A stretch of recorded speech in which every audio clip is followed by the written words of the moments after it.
Облыс орталығында дзюдодан жастар мен жасөспірімдер арасында халықаралық турнир өтті. Жарысқа 500-ден астам балуан қатысты.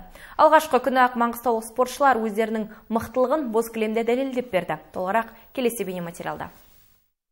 Турнир халық батыры Ерқосай Құдайкеұлының атында өтті. 2 күнге созылған сайыста мықтылардың басы қосылып, боз кілемде өздерін көрсетті.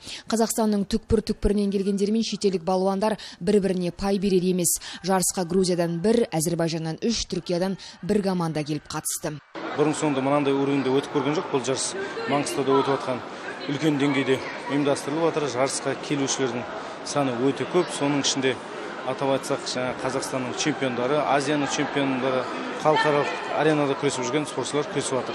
Сайыстың бірінші күнінде 1997-98 жылдар арасында туған балуандар бетпе-бет кездесті. Оның қорытындысы бойынша жалпы командалық есепте бірінші орынды Маңғыстау облысының командасы алды, ал екінші орынды Қызылорда, үшінші орынды Батыс Қазақстан облысының командасы иеленді. Жарыстың екінші күні 2001-2003 жылдар туған жасөспірімдер арасында өтті.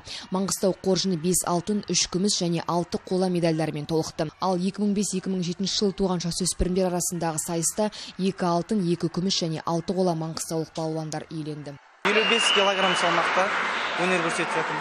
Командада 5 бала бар. Бұйырса чемпион боламыз. Осы 5-еуі де жеңді. Әзербайжандық балуандар. Жалпы қорытынды бойынша Маңғыстау облысы командалық есепте 17 алтын, 12 күміс, 20 қоламен жеңіске жетті. Бірінші орын иеленген командаға ақшалай сый-сияпат берілді. Қалғандарда құралақан қалмады. Сағира Өтепқызы, Жасұлан Мұқан, Бейбіт Нұрсейіт, жаңалықтар.